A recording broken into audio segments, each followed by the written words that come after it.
Yeah, I don't know that turning mine up will help any, but I'll do it anyway. Alrighty.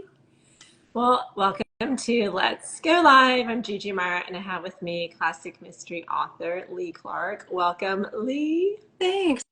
It's been a while since we've chatted. I was looking forward to this. Okay, so that's exactly what I was thinking. Okay, so for those that are dialed in and listening, I started Let's Go Live 18, 20 months ago, and you were one of my first guests.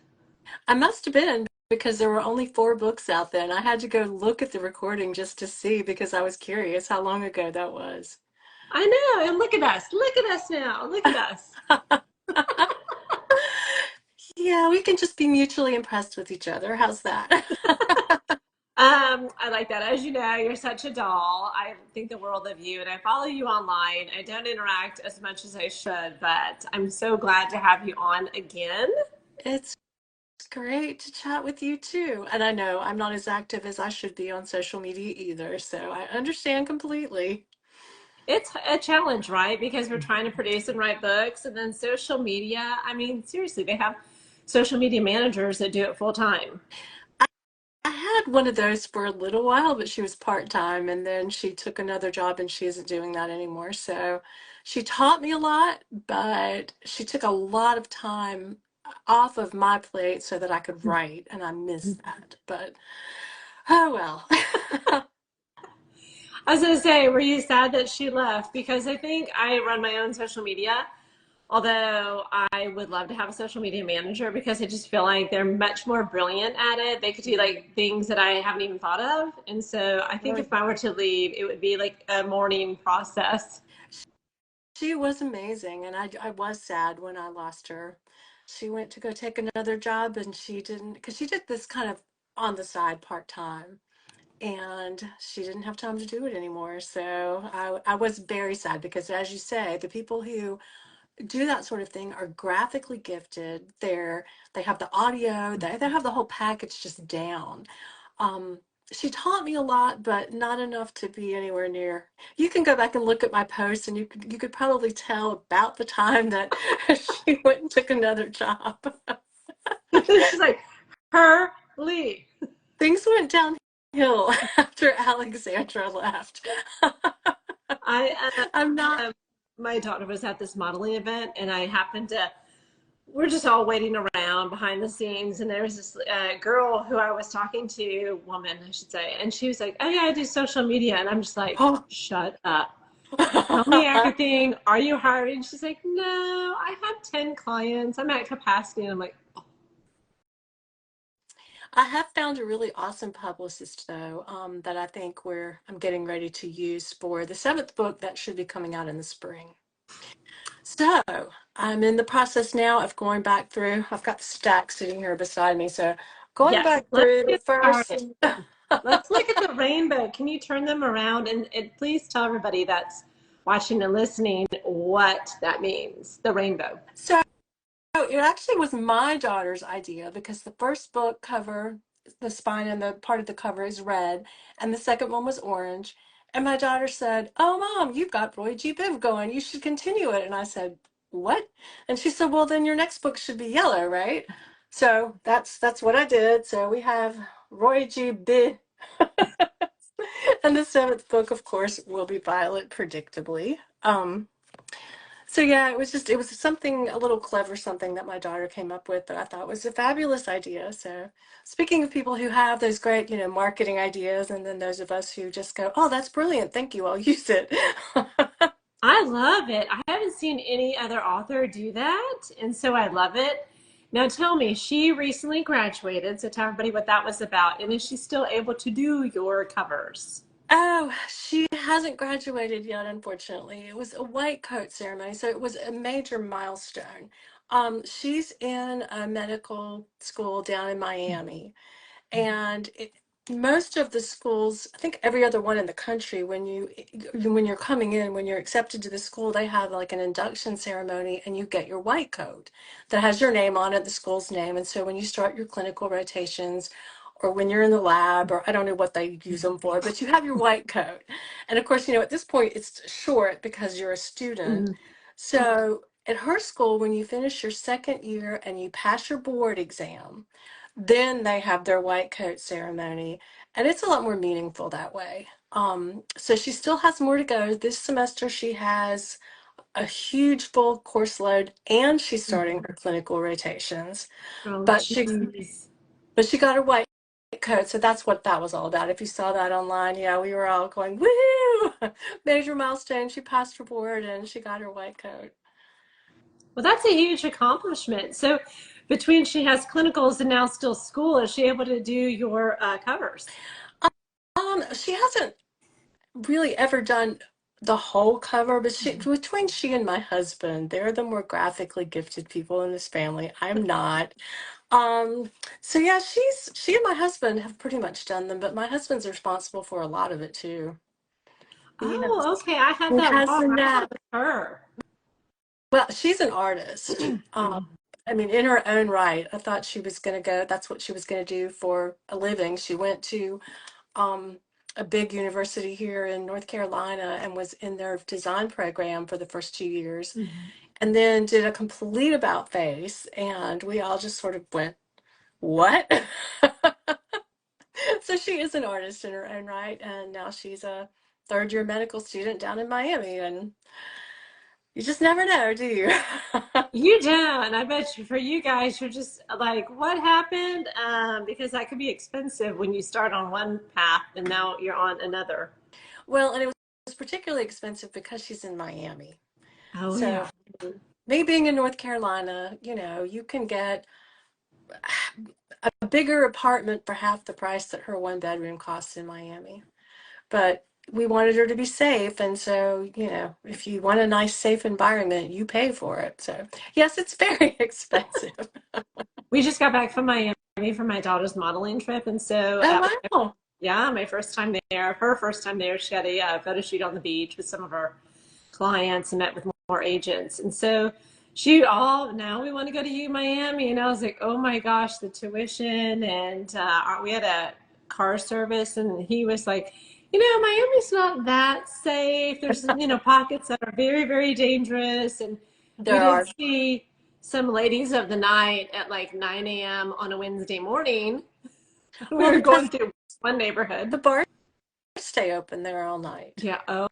Oh, yeah, yeah, yeah. The That's only place I know of, and that's made it into a couple of books because the third one, MIA, takes place in Miami, and that's because I was back and forth to Miami all the time. So, as an author, you tend to write about what you Yep. know, places you know, things that are familiar, people you know, and so that's what I ended up, writing that particular book about because it was a familiar thing. So. Yeah, that happened in Miami, and that's part of that book that talks about how the bars are open all night and they just don't close. Which is not a good thing. So you're thinking So about sending your daughter to undergrad there? she wants to go there. I'm like, let's try like UT. She does want to go to UNC also, so that's a good Oh school. no. Oh no. Yeah, we've been You're, college tours, San Diego and California, Boston, Chicago, New York, LSU. Yeah, wow, so we've you've been all girl, over. that commercial. I've been everywhere, man. I think it's like So the thing that you probably don't know because you're not from North Carolina is UNC has a rivalry with my school, which is North Carolina State University. So we're oh, the red. They're one of the two blues. So when you said UNC, that's why I said, oh no. oh yeah, It's a we'll great see. school. It's just the rival to mine. So Yeah, they're dead to you. yeah, no. Okay, so Matthew Paine, tell us where you're at because, like you said, we're in the fourth book we talked, third book. Apparently, I had finished the fourth one and I was working on the fifth one when we talked earlier. Now I have the sixth one out and I'm working on the seventh one. And Forbidden I Realm. am, That came pardon? out in what, April, right? The the sixth one did, yeah. Yeah. And I am planning on that seventh one being the last one in the series if my readers let me get away with that. I have a new series kind of in my mind that I want to start Oh, work on. Okay, so let's start with Matthew Paine. In actuality, I'm kind of a little sad because I thought he'd kind of live on in perpetuity. He might. The character that I'm considering having in the next series is going to make an appearance in the seventh book. Okay. So we'll kind of see what the chemistry is like between the two of them, and he might not make an appearance. Well, maybe more than make an appearance in the next series. We'll see how that goes. Ooh. And I mean, authors always come back and write more on series later, so it's possible I could revisit it later, but I Oh, just of course. I mean, soap operas bring people back from the dead all the time. well, okay, so spoiler alert, I'm not planning on killing Matthew off at No, the end of the no, no, no, series. no, not Precious Matthew. No, everyone else around him seems to die, but not him. True. He has witnessed a lot of death in the little over a year that, he's been working alongside Detective Dan Barry.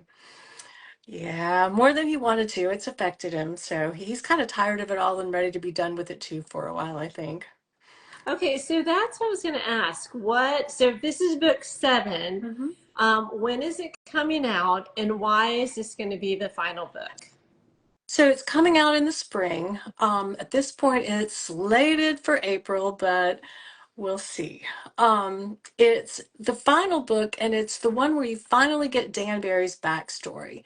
So, for readers who've been following the series, there's this mysterious detective that, after they stopped butting heads, he befriended Matthew in the first book, and Matthew kind of signed on as a medical consultant, but he's done a lot more than that.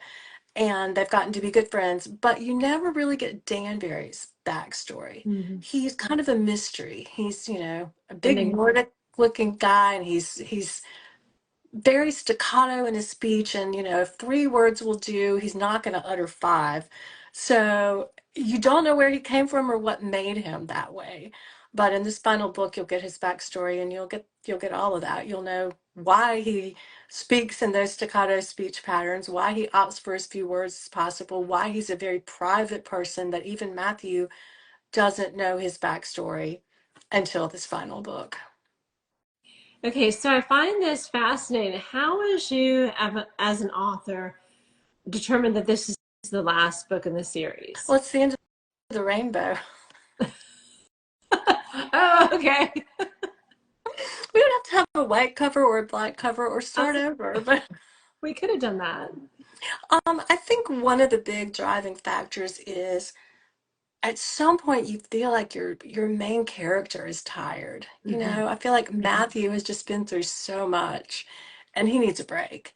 And he got a little bit of one between the between the third and fourth books, because that was summer, like June, and then the fourth one was Christmas. So he got a break over the summer. But then he's been hard at it ever since. So Hmm. Matthew's a little tired of all the death and some of the awful things that he's had to witness.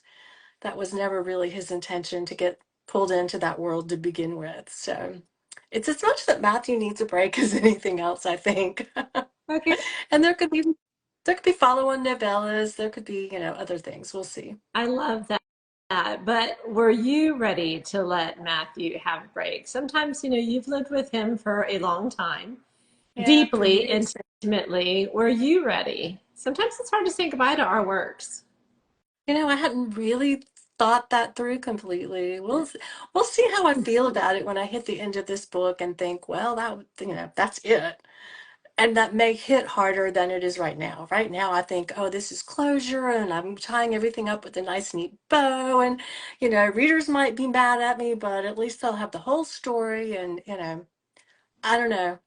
I'm not feeling it yet, but you might be right. When I get to the end of this last book, I might be kind of like when you've been in a play or something and you're at the very last performance, and it's just a really sad time because you've been working so hard for months and now it's over. It may be that same sensation. We'll see. Well, and I have my dark romance series, which is the Canyon series, and I published Yeah. Isla, which is the fourth book. It has that amazing cover Oh, that yeah. my graphics designer came up with. And so hers is the darkest and the most disturbing. And Um, so getting her story out, I was like, I'm done with this series. I'm not going to continue it. And now that it's been months away, I'm getting that inkling again. Like, I don't know if I can let them be done. So Isla, just remind me, was the character in the second She book was that the. Danny found that Mhm, was being trafficked? mhm. Okay, that's what I thought. Okay, I'm gonna have to send that to you because you know her and it is deliciously dark. Oh wow. Okay. So I read the first two, I guess, and then the Yeah. third one was Hamilton story. Hamilton story. Yeah, that's what I thought. Hamilton story. Yeah. Okay. So, And then this and, one's Isla's. yes. And so that's why I kind of wonder how you'll feel when you have the seventh book out there. I mean, you'll probably, like you said, it'll be a break and, beautiful bow. We love those completed series. But I wonder if at some point you'll miss him because you've been with him so long. I'll have to let you know. It's a valid question. I don't have a ready answer. It's one of those that we'll just have to wait and see. But I'll let you know when I hit the end of that book. And especially, I don't know if just finishing it and going through the edits and all of that, if it hits then or if it's after it's released and you do the release parties and then, okay, now what? I don't know. Maybe it will. So just one quick comment and we'll move on. When J.K. Rowling's finished Harry Potter and it was totally done, she said she went into mourning because it was 17 years of living with them. I was like, wow, that is like, a whole nother person in your life. And at first I thought That's a long that time. was a really long time. And she says, you just get to know them as your friends and Yeah. as your family. And I thought, I don't know about that.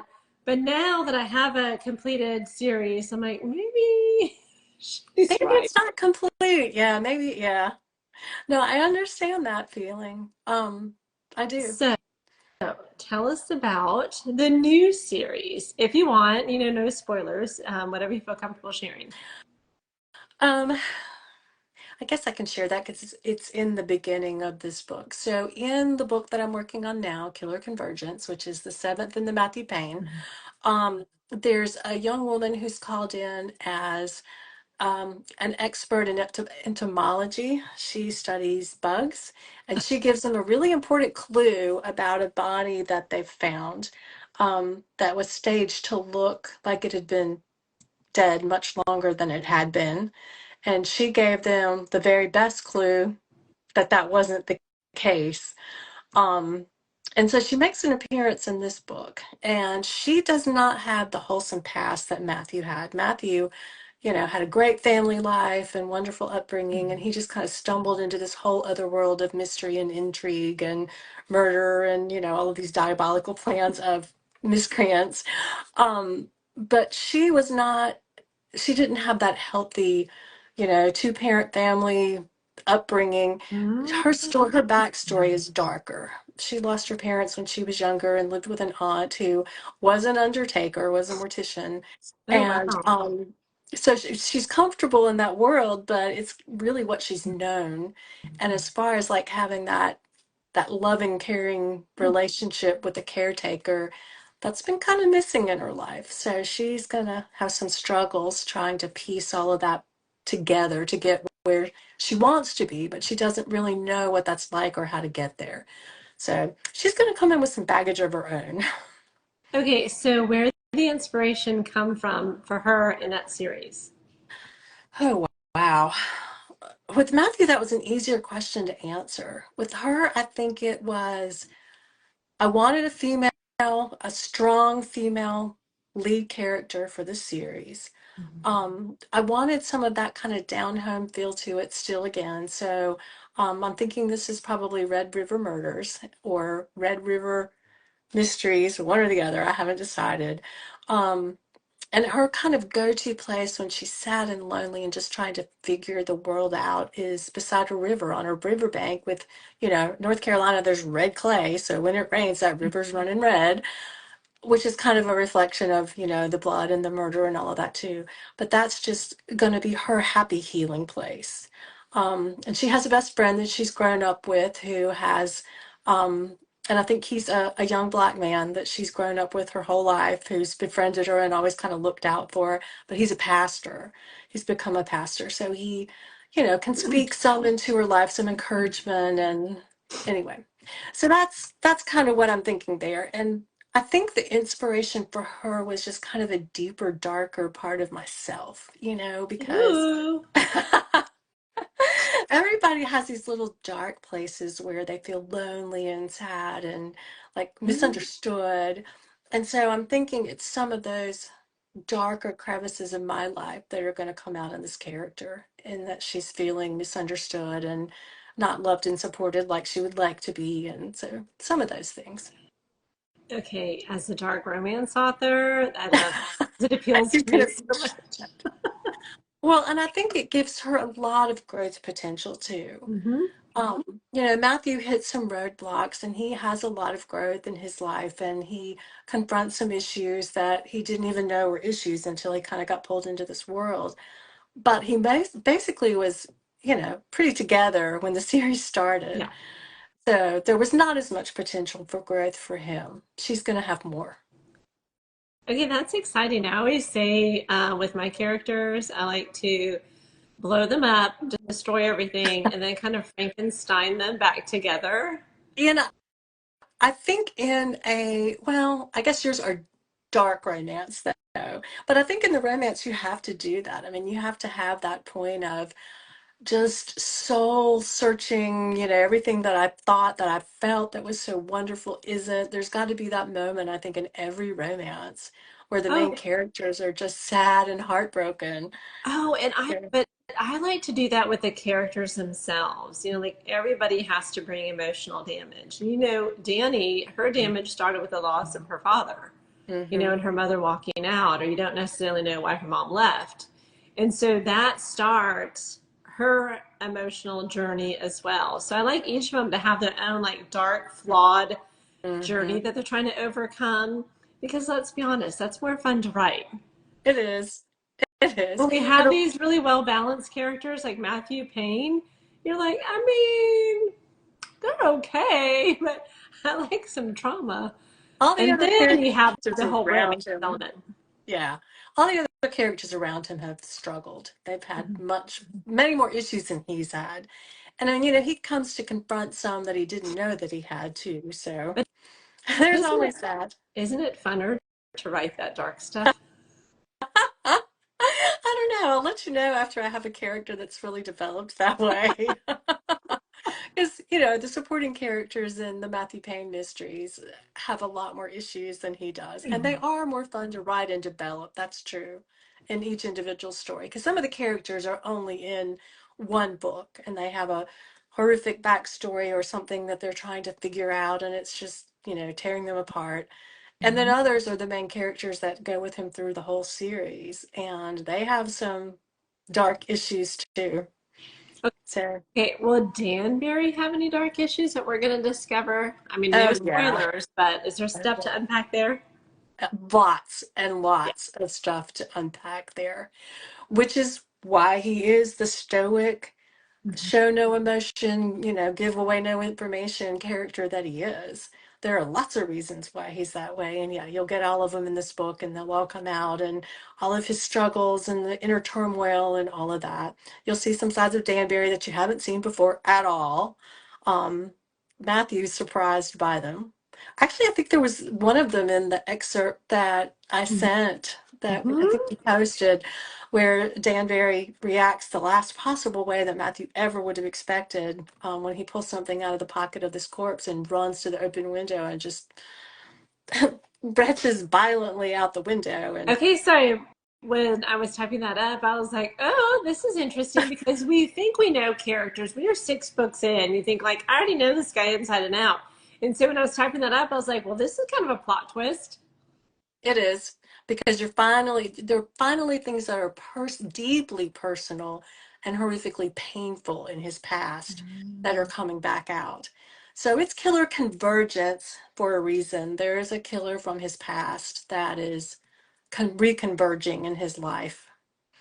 So yeah, that's the reason for the title. And he's having to confront all of the things that happened in the past while he's upset this murderer who thinks he's gotten away with it for the last 20 years.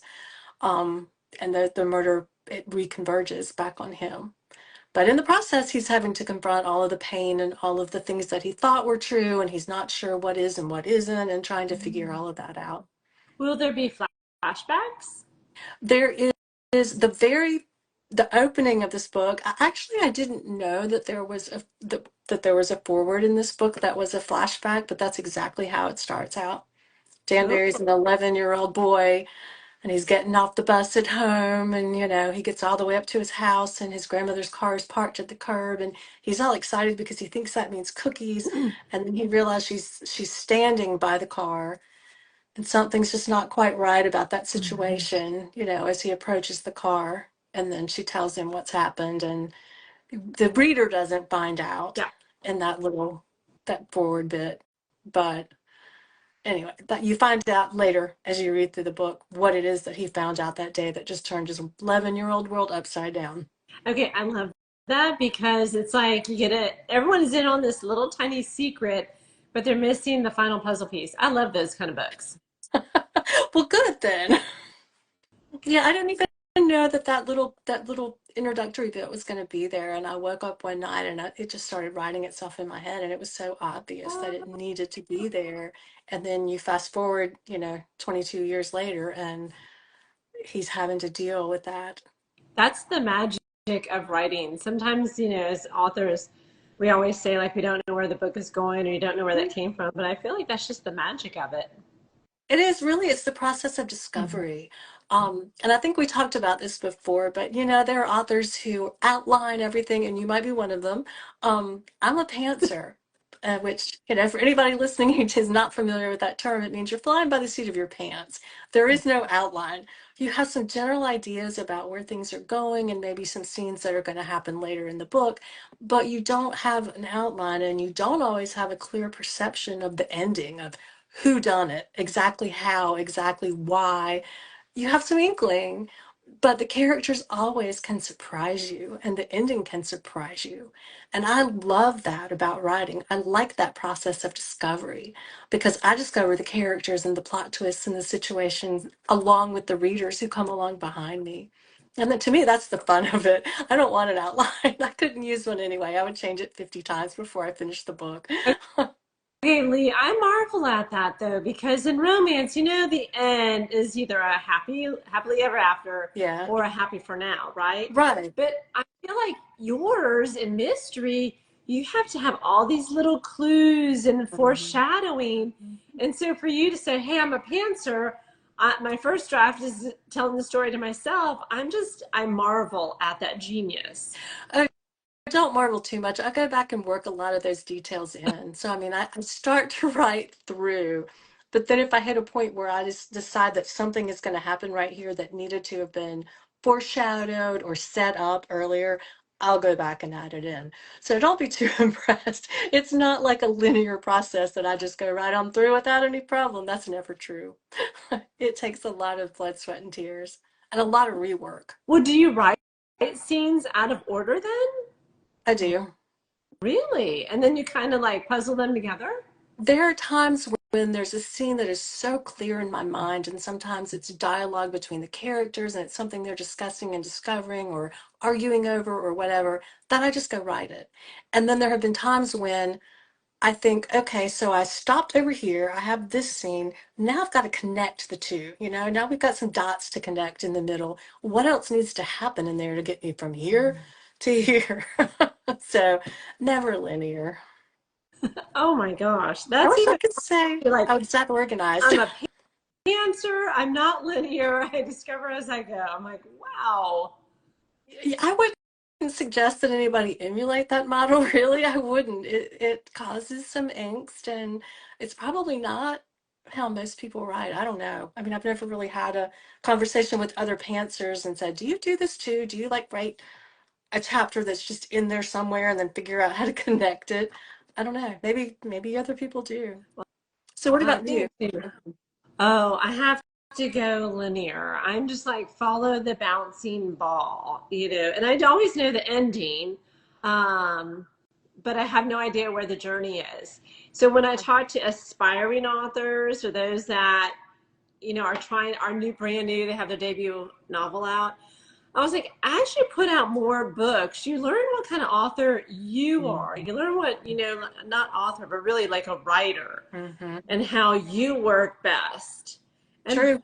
I feel that, as I have put out more books, my writing craft has changed. When I go back and read some of my earlier works, I'm like, whew, these need to be these need to be redone, That's because funny. I've gotten richer in my craft. I've dropped more dialogue tags. My sentences seem to get longer with every damn book I write. Mine always have been. I've had to work on shortening them because if you sit down to read it out loud, you're like, by the end of the sentence, it's too long. I know I get all stuck in that description and their Right. inner thoughts, and I want you to be them, and you are them, and you're facing these tough choices. And sometimes readers are just like, look, I'm coming on here just to read and escape my life. I don't need all that brain power working too. Yeah, I don't want to live the moment quite that much. They tend to Exactly. like the description and like to feel like they're there, but yeah, I understand what you're saying. It's a delicate balancing act by putting them in the environment without overwhelming them with all of the emotion and the things that the characters are living through. You want them to understand it, but not necessarily to feel it deeply. I know. I always rework my formula. I'm like, okay, it's three things, right? It's dialogue, inner thoughts, and then external scenes, right? Like the scene description. And so I'm always trying to rework my formula. Like, okay, should it be, 40% dialogue and everybody else's, and I'm always trying to work it 40-40-20 or 30-30. I don't know. So, Oh, wow, you're so analytical. oh, Oh. or sometimes I'm Well, don't. like, oh, I miss an emotional reaction. It's like a dun dun dun. I'm like, oh, well, I didn't write any kind of emotional reaction in there. I've done that.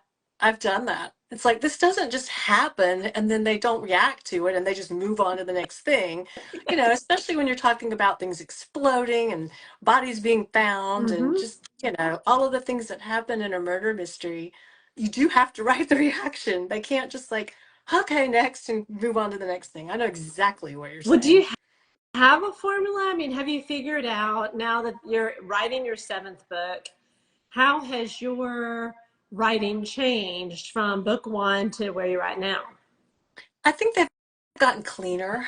In that, I think in the first few books, there was probably too much description, too much detail that was irrelevant.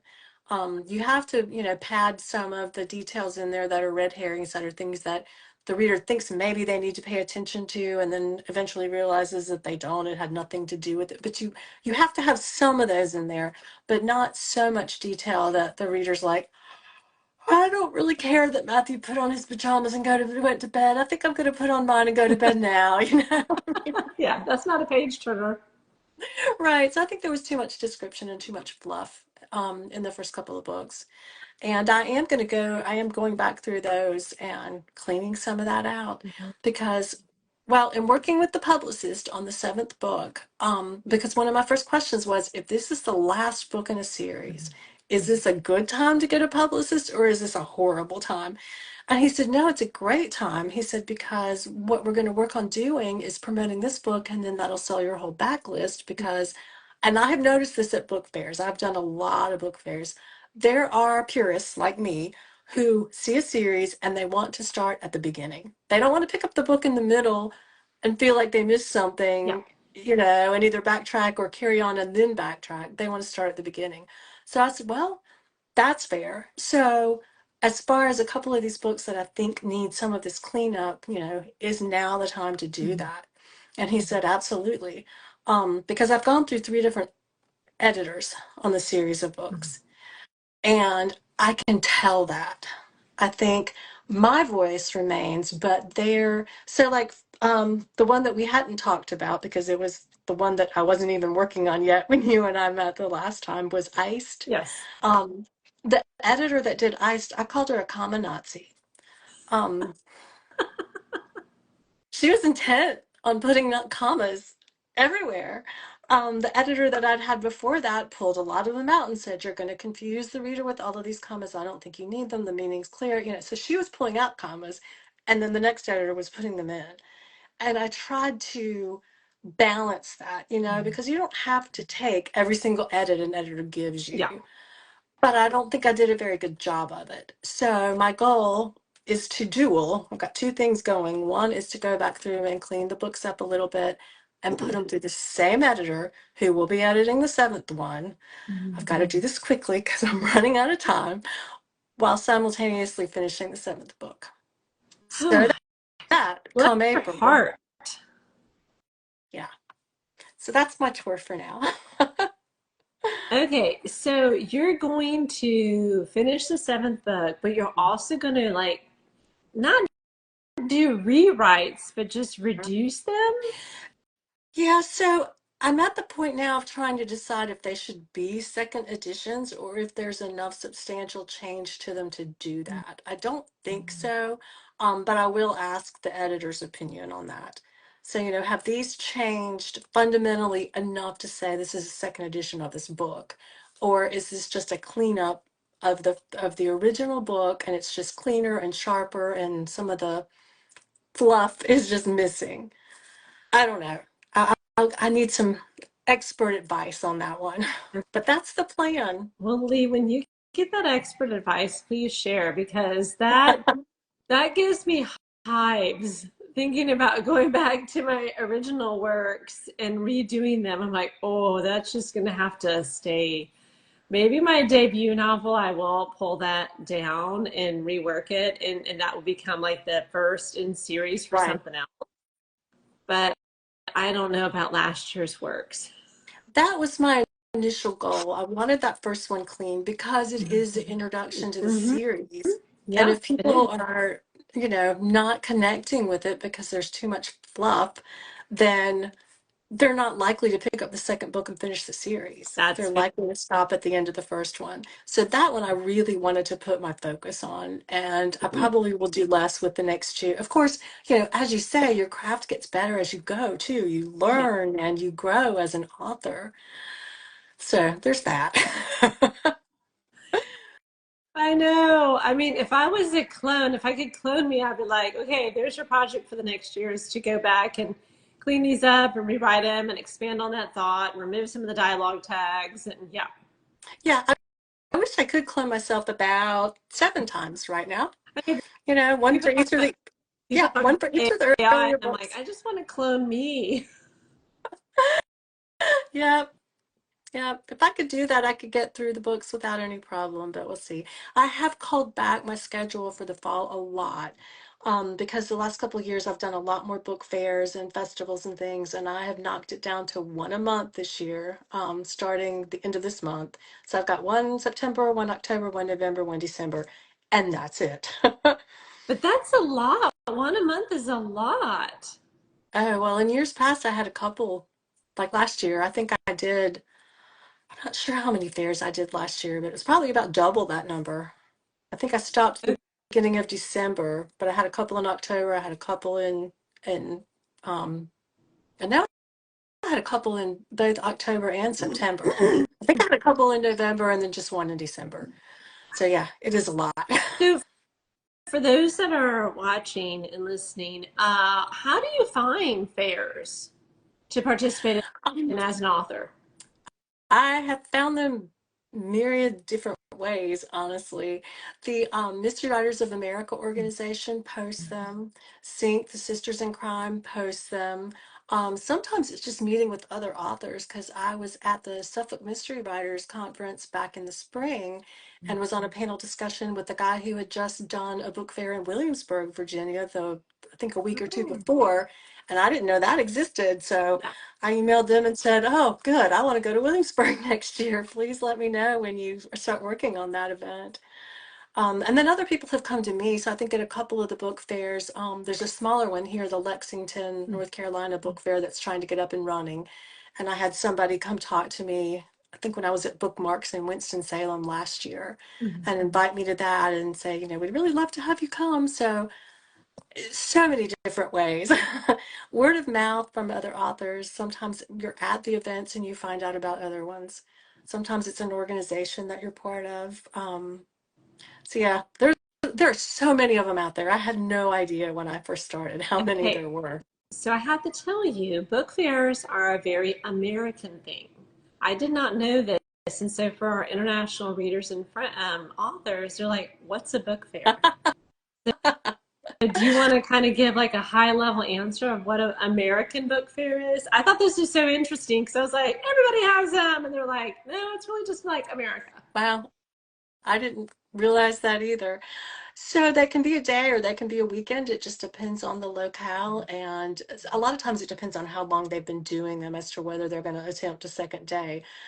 So, like, for example, Bookmarks, which is in Winston-Salem, North Carolina, the end of this month, is a day. The book fair itself is a day. There's events kind of throughout the weekend. So, like, Friday night, they have an event and they have speakers. And so, Saturday, there's a big white tent in the middle of the whole thing where there are authors usually with specific genres. So there'll be like romance authors for this hour to this hour. There'll be mystery authors from this hour to this hour. There's always a whole children's section where there are vendors over there that just do children's books. And of course, they've got games and balloons and activities to draw the kids. And then there's just vendors set up in tents all over the place that some of them could be publishers. Some of them are authors. Sometimes people will share a booth.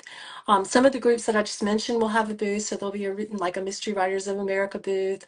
There'll be a Sisters in Crime booth. Um, there might be various organizations that have them. And then sometimes like reading and literacy groups will have a booth or a tent or, and they're trying to give out information and maybe give out books to young readers. And so it's a whole big thing. And there's always food trucks and sometimes there's music and it's like a street fair, but it's focused on books. And you have your display and you You have do. your swag and you can sell books. Right. Sell them and sign them because most people buying them at a book fair want the author to sign the books. So yeah, you have all your displays with your flags, up everywhere, and yeah, lots of swag, little giveaways and things. So kids will come by and pick up, like a little sticky note thing with Matthew Paine Mysteries on it and a pen and a bookmark or something, and then go running off. And the parents may or may not come back over to the booth and say, "Oh, what's this about?" Your hope is that they do, but But it's a way to market yourself locally too, because we always think that we have to market online, but I know that's a big component of marketing is just around your own communities. and I love the conversations that you have with avid readers at these events because these people are invested in reading books. I had a woman, okay, so here's a great story. It was not last year, I think it was the year before at Bookmarks, the one that I was talking about in Winston-Salem, which is one of the closest ones to me. So I've been there the last 3 years. And we were talking about book collections and, your TBR list being so long. And she said, I broke my house with books. And I said, "You're right." I said, "You what? You broke your house? How did you do that?" Yeah, what? Yeah, that's what I said. What? What? She said, "Well, we have redone this old historic house. And after, we were mostly finished, renovating it, I had asked my husband to put up bookshelves all along this one end wall in the house. And so he did that for me. And then once I put all of the books in, the floor started to just sag." Her And floor she was said, this the second floor buckling? what we didn't realize was the floor joists underneath were spaced too far apart to support that weight on the edge of the house. And it started to sag Oh my from gosh. the weight of like floor to ceiling bookshelves that were full. That's the best story I've heard, I think, about avid readers and how many books they have. Oh my gosh, I'd be horrified. But I mean, you're a reader. That's what we do, right? We have libraries. Yeah, lots and lots and lots of books. And then we donate them to libraries and other things occasionally just because we have way too many books. But I don't think she ever did. I think she kept up every book she'd probably ever read and broke her house. I love that. So, aside from book fairs, do you also do book conferences? Or you said you're on a panel discussion, which is always exciting. Yeah, those are fun. That was this past spring. That was up in Suffolk, Virginia, and it's the Suffolk Mystery Authors Conference, I think is what it was called. And it was just a day long where all the authors are set up in a room so that, people just from the community can come through and meet the authors and buy the books. But then throughout the day, there were panel discussions off in a side room on various topics. So, mine, of course, was that whole mystery thriller. And we had a moderator who was just kind of tossing out the questions, kind of like you're doing, but with a panel of about 5 or 6 of us, I think, answering the questions. No, I love panel discussions. How did you get invited to be on one? I applied. Oh, So okay. you find out about the event, and then they ask all this information about, what books have you written, where have you been with them, what awards have you been nominated for or won, all of that background. So when you supply all of that, then they'll either invite you or not. And I've been invited and I've been turned down. So, it's not like you get everything you ever apply for. You don't. Okay, well, that's just life. We don't get everything we want. But that is fascinating because I know that I've always enjoyed panel discussions when I was in corporate America. Those are always fun, usually like women in business or empowerment, Okay. women, female empowerment. But I always find them fascinating because there are some amazing people out there that are willing to share their knowledge. True. I was never on those kind of I was in software development. Yep. I worked for IBM for 22 years. So have the corporate America background, but not the panel discussions. We did presentations sometimes, like at conferences. But usually it was a booth and we were answering questions, and we might have a little presentation that we did that looped through periodically, but I never did any panel discussions in corporate America. I enjoy them But in now the you book world. are. I enjoy them in the book world. They're so much more fun than talking about software anyway. Exactly. Okay, so you have book 7. Is it finished? Have you finished writing it? No, it's probably about a third written like sequentially, and then probably it's probably about half done, but there's only about a third of it that's actually, it's probably a little more than half done.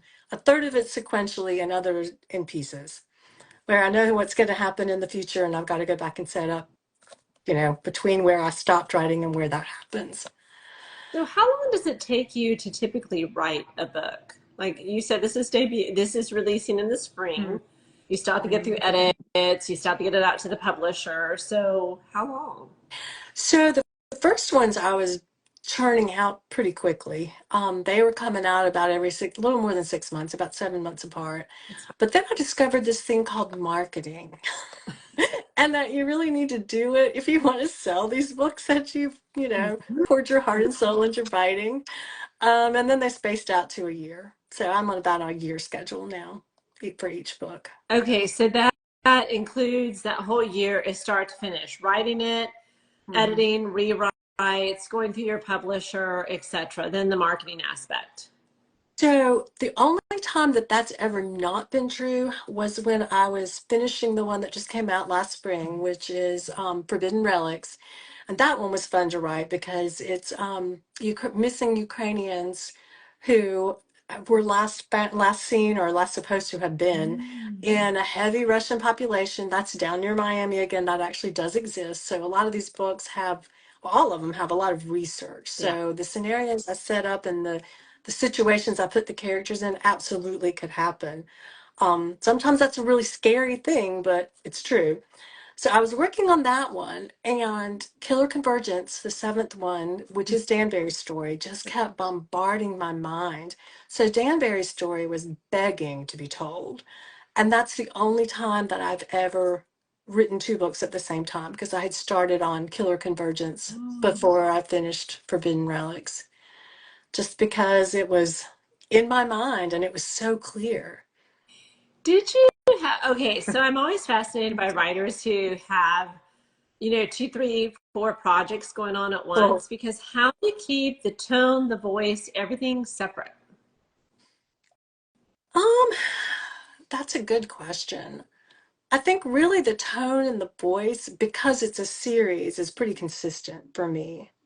When I switched to the other series, that could be a little harder and a little more challenging to find that same voice and the cadence and the tone that you're talking Mm. about. That's going to be different because the characters are going to be different and the setting and everything as well. But for this series, it's been pretty easy because it's been consistent. So Well, do you keep notes in like Google Docs or Word? Because I was thinking like when you have different stories, even though they're in the same series, some things are like, did that happen in, book six or book seven? I've got notes. My notes are more about places that I've renamed. I have a file on all of the places and the businesses and that kind of detail because if I want to refer back to them in a later book, I need to know what they are without having to dig through and figure out which book was that in and what did I name that. So it's just a Right? short. And then your readers, if you get it wrong, your readers will let you know Oh, you they got it wrong. Oh, will. Oh, they will. And then I have a file that's on character names. So at each book level, I have a list of the characters. I mean, so there's a list of the primary characters at the top, and then at a book level, there's all the secondary characters, their names, and a brief description. So if I've used a name before, I know it. I can do a quick search on nice. that. There is a file for each individual book that has, when I'm finished, it has the book blurb in it. And then it has notes. And especially as I'm working on it, it has notes. And those are all Google Docs. And then there's just one single file where I have everything about the series, like my author bio. I Mhm. have a table that has all of the ISBN numbers for all of the books and their price and their page count and everything that you would need to see, like at a quick reference if somebody asks you or if you need to post something somewhere. So, and it has all the links to the social media sites and just all of that in one file. That's so organized. So, yes, I love that. without that, I would spend way more time looking for information than it's sometimes worth than finding it. So, to me, I have to have those things in a place where I can find them. And then plus with Well, Google Docs, it's accessible anywhere. So, I would imagine you have to because, writing your seventh book, you have to go back for points of reference because just like little nuances you want to pick mhm, up. And did I already foreshadow that here? Can I take some Easter egg from book three and weave it into the story here? So mhm. do you go back after the book is done and outline just like quick, chapter one, here's what happened. Chapter two, here. How do you keep up with all the facts?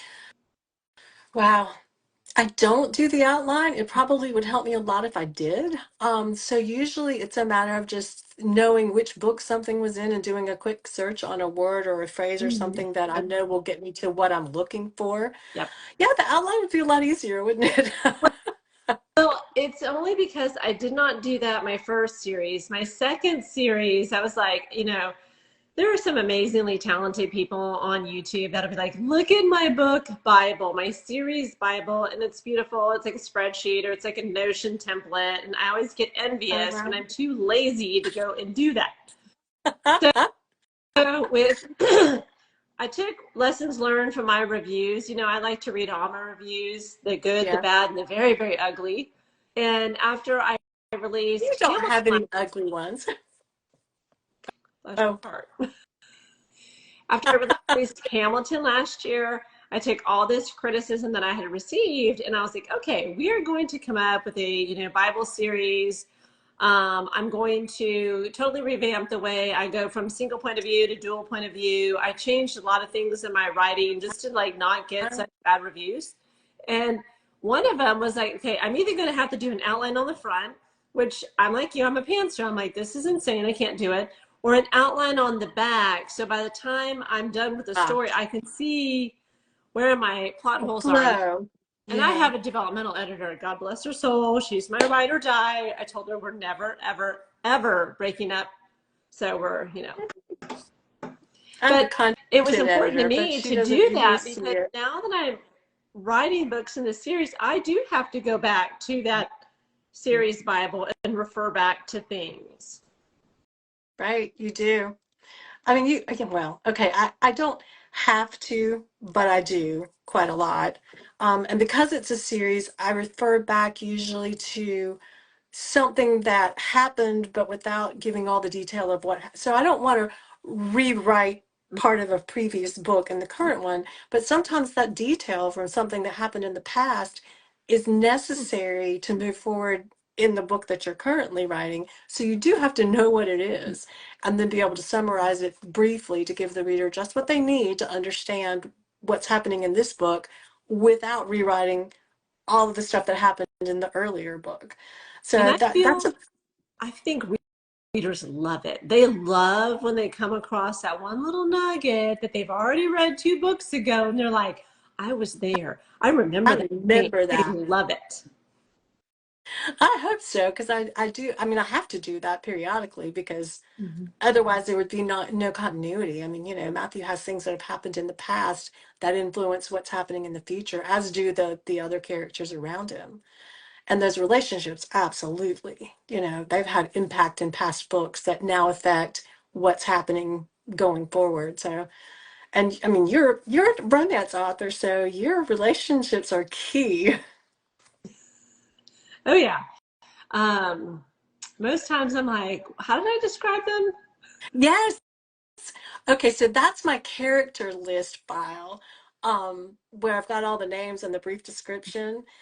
And the thing that's frustrated me the most with that is sometimes I'll look and I won't have enough description. And that's exactly right. How did I physically describe this person? I described the relationship or I described their importance to the book, but I didn't give a physical description in my file, and I have to go back and look it up and find it. Because I, now I want to talk about this person. They're re-entering the story, and what do they even look like? I don't remember. I know, I laugh because, yes, that's exactly what happens.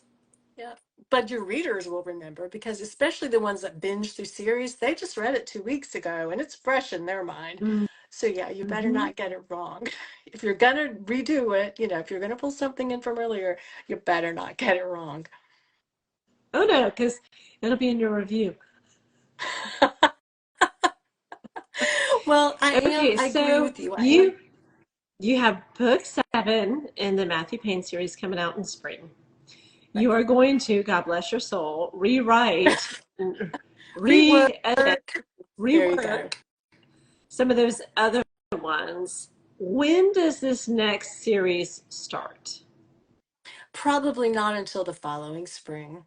I mean, I really want to work with the publicist and have this seventh book make a splash that leaves lots of ripples, not just a few. So far we've been going pluck, ripple, ripple, and I want to go splash, ripple, ripple, ripple with this last one, and then move on to the next series. So probably not until the following spring, because I gave you some of my thoughts that I've got in notes and files about this character and about her background and what she does and kind of what her life looks like. I don't have the storyline for the first book in my mind yet at all. It's really just her background and her world that's kind of forming in my mind at this point. So it'll likely be next spring, like So 2026. 2026, that's what I was going to say. But sometimes that's the fun of marinating on characters because I have 2 series that I'm launching in 2025 that are different from what I have now. Oh, And I wow. just find this kind of fun. I'll be just driving down the street and I'm like, you know what? I should put that in there because Yep. during the brainstorming process, everything is possible. True. Yeah. And then you can just kind of pick out what you like and what you don't and separate those things.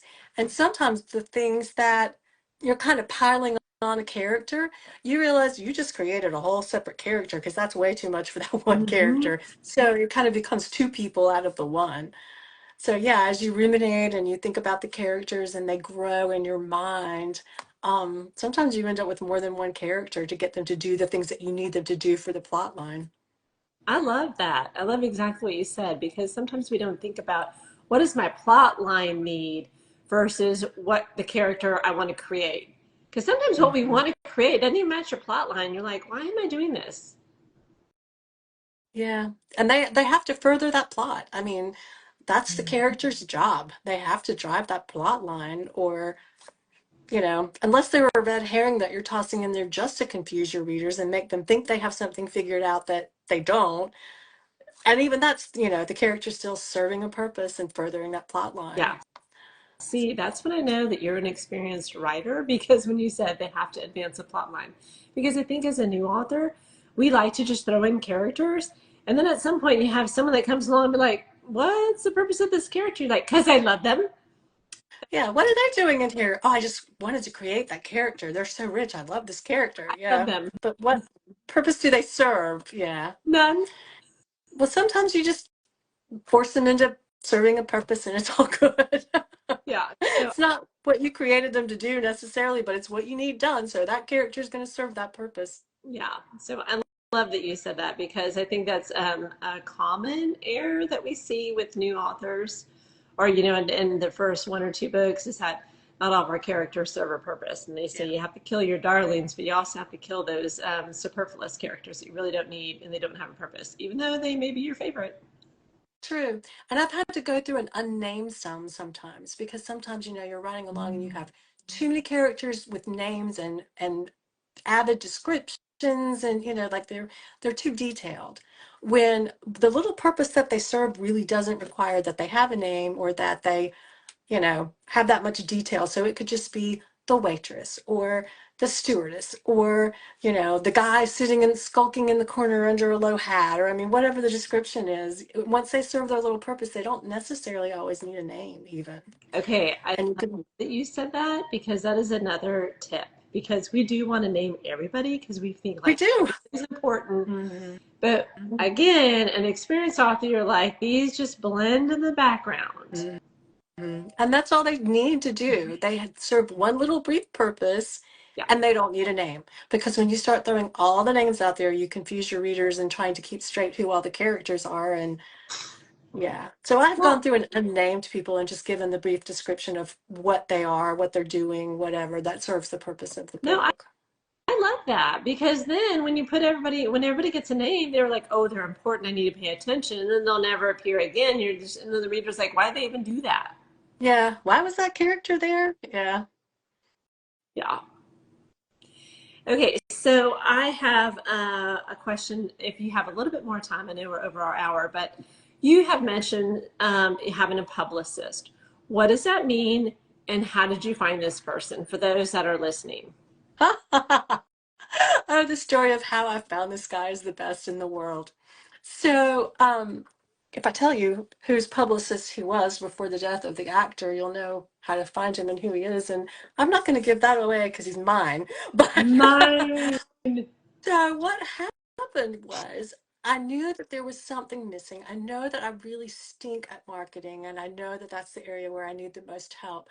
And I really was just praying about it and going, all right, if I'm ever going to get anywhere with the series, I need help. One of the groups that I belong to is called TAF, and it's Triangle Association of Freelancers, and it's based out of Raleigh, North Carolina. But I mean, I think the members at this point are global. It's been in existence for about 20 years, I think. And so as I was, pondering all of this and thinking through it and thinking, well, what I really think I need is a publicist. I need somebody who can just do this, somebody who has the connections, who's willing to use them, who really is experienced. I don't think I can afford that person, but that's what I need. So then I saw an announcement that our monthly meeting, I guess that must have been July, um, the person who was speaking to us was a publicist. So I was like, okay, I'm not missing that meeting for anything in the world. So I got on there, and what's so funny about it was so here I've been wanting this publicist, and that's been my goal. This guy was Googling something and mistyped what he was Googling and got TAF, TAF, Triangle Association of Freelancers. And he said, well, that looks interesting. What's that? And so he clicked on it and it's talking about triangle. And he said, well, what triangle? I mean, he's West Coast. Okay. So he doesn't know the Raleigh, Durham, Chapel Hill area. You do because UNC, you know where Chapel Hill is in Raleigh and Durham, and you fly into the Raleigh Durham airport. It's a triangle. So he's like, well, what is this triangle? So he started researching that. And then he kind of went down this bunny trail, and then he contacted the guy who has the TAF group, who's run it for the last 20 years, and said, hey, here's what I do. I was just checking out your group. It looks really interesting. Do you need a speaker? Oh my gosh, you cold called them. I love it. From a typo. Okay, if that isn't divine intervention, I don't know what is. That's what I said. I said, so when I contacted him, because he gave us his email address, which is a Gmail address. and said, if you have questions or whatever, I'm happy to talk to you. So when I emailed him, I just said, I think you were dropped in my lap for the express purpose, I know why you typoed that because I need you. So how do we do this? And so we started talking, and so I will touch base with him again in December, and we will put together the plan for the spring. And it was all because of a typo. Oh, that is amazing. So, what does he do for you? What falls under the publicist umbrella? Because there's PRs, there's social media management, there's author services. I mean, there's a lot of different resources under the publishing umbrella. He is a lot less social media and a lot more get you on, I don't know, the Tonight Show. I mean, that's a little bit drastic, but I think he starts probably with some of the local, newscasts and publications, and he's very well connected. So once he looks at the book and gets a feel for, what it is he's pushing, he just starts contacting the thousands of people, and apparently he has a database of thousands of people, and he's just trying to match my genre, my format, which at this point is Mhm. books, although he's very connected in the Hollywood scene because the person he represented for years was an actor until he died. So I don't know where this will lead, but I think that's probably not how most people find their publicist. I know, but how exciting! I just feel like that was like divinely ordered for Oh, I you.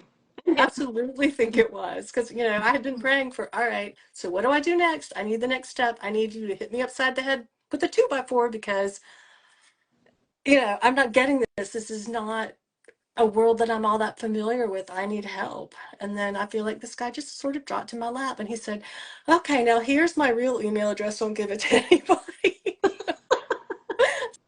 So I can promise you I will not because I'm not really good about sharing in this particular moment. Yeah, you're like, I will guard it with my life. Yeah, so I will contact him again in December, hopefully have a draft of the seventh book at least finished so that it'll start through the editing process, and then he can have a look at it and we'll talk strategy about who we want to contact and how we want to promote it and what bestseller list I'm aiming for and all of that stuff, and we'll see. So this is kind Wonderful. of a last ditch effort. If this doesn't work, I might just stop writing it altogether, but anyway. No, no, no, no. You got to hang in there. Your day will come. But how exciting, though, to have someone rowing the boat with you. Who knows where they're going and knows how to get there and has the contacts. So I'm like, even if I had his database list of all of these people and I sent them a note, they would be like, who's that? I would go immediately in the trash. Yeah. But they know him. So when he sends them a note, there's auto clout. Mhm. Oh, exactly. Well, I'm so excited for you. That'll be great. I can't wait to see what impact it'll have. Me too. It's a little scary because, speaking engagements and things, I always still get nervous. I did a lot of acting as a kid growing up, but that was easier, I think, because you were portraying a character. You could hide behind the character. It was somebody else and their thoughts and their words and their lines. When you're doing a live interview, like right now, this is you, this is me. Yeah. We're not characters and we can't hide behind them. So I think that was easier, but I get more nervous now than I did then. Oh, and I think too, when you're younger, you're just like, oh, it's no big deal. I mean, we just were fearless back then. And now we've been through a little bit of life, and it makes you a little bit more cautious. It does. It's kind of like skiing or some, really, you know, fun outdoor sporting activity. As a kid, you went down the slope or you were behind the boat, you didn't even think about it. Now it's like, if I fell and broke something, how long would I be laid up in bed in a cast? you Yeah. know? Yeah. We're doing all this like risk reward analysis on everything. But when you're a kid, you're like, yeah, I'll do that. Oh yeah, let's go, man. That looks like fun. First one down the hill or in the water or whatever. And now you're a little more, you think about it more. You're right. That risk benefit conversation happens in your head. But honestly, I'm convinced the life we want is on the other side of that uncomfortableness. You just froze up. I'm sorry. The life we want is on the other side of I what? think think the life we want is on the other side of our uncomfortableness. Oh, yeah. That's what I'm convinced at. Yeah, I think you're right. A little discomfort every now and then is good for growth. Agreed. Do you have time for a quick rapid fire? Sure. Okay. Oh, she's getting set up.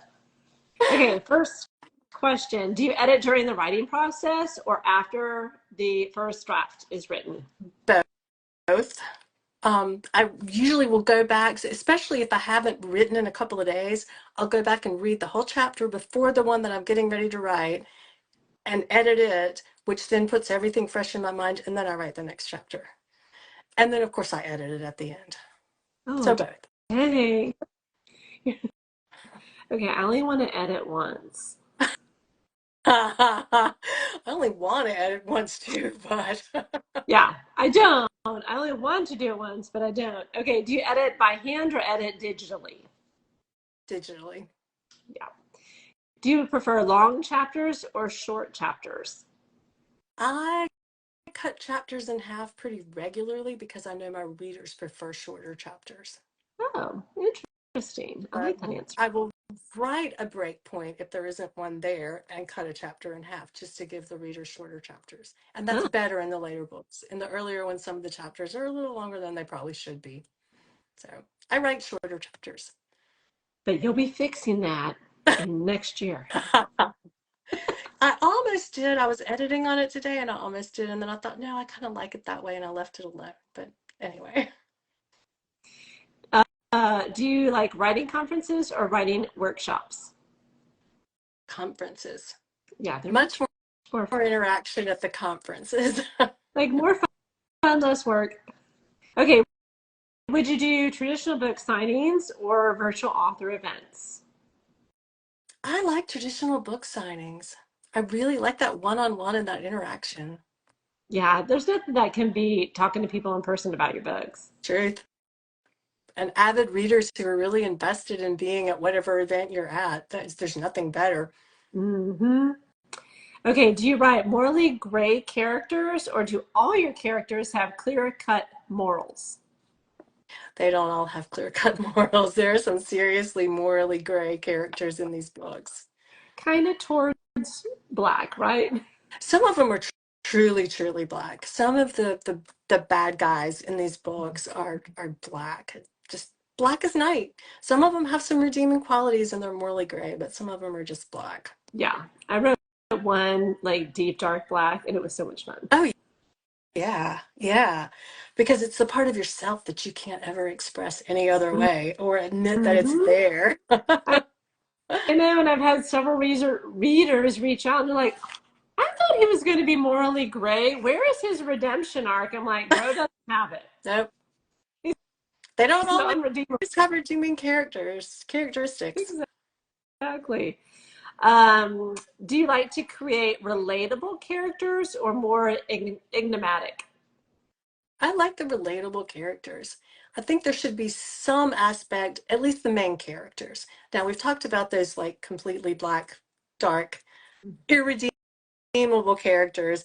I'm hoping most people don't relate to them really, really well. I don't know, maybe they do. Um, but I like the relatable characters that readers can find something that they can connect with in the characters. I agree.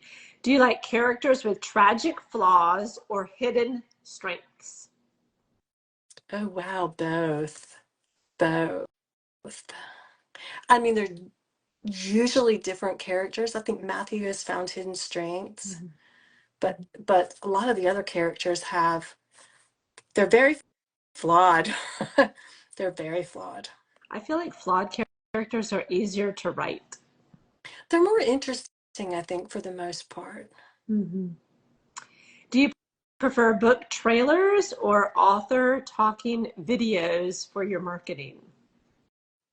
My marketing, I haven't done enough of either one, but trailers. If I have to choose, trailers. I like this too. Last one. Would you prefer literary awards or more author speaking engagements? That question is Well, so that's just perfect. What we just tough. discussed.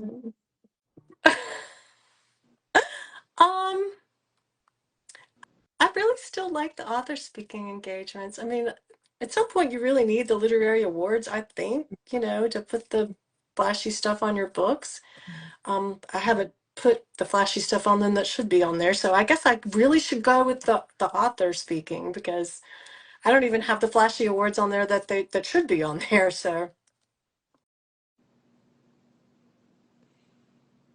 Well, that's all I have. And so I appreciate catching up with you. You have so much going on, so much underway, and there are so many wonderful tips that you've given those that have dialed in tonight. So thank you so much. well, thank you so much for having me back. I enjoyed chatting with you. I always enjoy chatting with you. If your daughter comes to UNC, we're gonna have to get together in person because I'm just Yes, we right are. down the road. Oh my gosh. Yes, we'll just have like a 6 hour lunch. That works, or a 6 hour drinks in the evening, whichever works better. Oh, we could do both. Okay, But yeah, I very definitely good. want to up with you in 2025. And so I'm going to reach out to you in the DMs so that way we can get you booked and have you backed and then learn all this new stuff that's going on because it'll be the closure of one series and Mm. the rewrites and your publicist. I'm so excited for you. I wish you all the best. This is so exciting.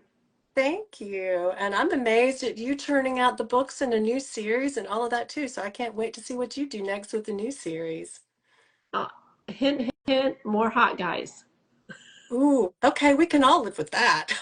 Yeah, you know what? Eye candy never killed anybody. Nope, it didn't. Yeah, It's good for you. It gets your heart rate up. exactly. So that's the story, and I'm sticking to it. Yeah. Who needs exercise? Just look at all the hot guys. Exactly. Thank you so much again, Lee. It's been delightful. Thank you, Gigi. I hope you have a wonderful evening. Thanks, you too. Bye bye. Bye.